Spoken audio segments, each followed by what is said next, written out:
Thank you, Madam Speaker. At this time, I'd like to yield 5 minutes to my friend from Virginia, Virgil Goode. The gentleman from Virginia is recognized for 5 minutes. Madam Speaker, it's an honor to receive time from someone who served our nation in the finest way and who knows firsthand how harmful a resolution such as this can be to those in theater. We are in the middle of a 4-day marathon here. While I cannot say that I agree with all of the actions of the President in dealing with Iraq, I will not be supporting H.Con. Res. 63. The eyes of the world are upon this House, and there will be commentary from the Middle East to the streets of small-town America about what we do here over this 4-day period, even though this resolution does not carry the weight of law. When the commentary begins in the Middle East, in no way do I want to comfort and encourage the radical Muslims who want to destroy our country and who want to wipe the so-called infidels like myself and many of you from the face of the earth. In no way do I want to aid and assist the Islamic jihadists who want the green flag of the crescent and star to wave over the Capitol of the United States and over the White House of this country.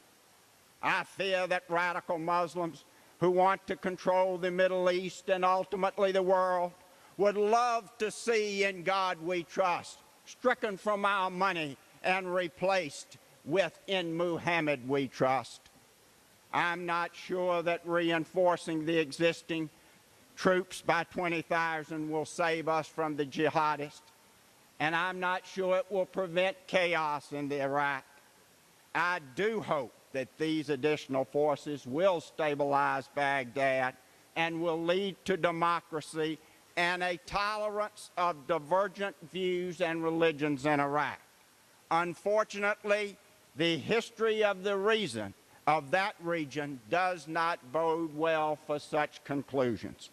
In my view, the United States, by removing Saddam Hussein, has provided a great opportunity for Iraq to be a showcase for tolerance and understanding. Perhaps one day Iraq may want to adopt something like the First Amendment of our country. That may only be an optimistic hope.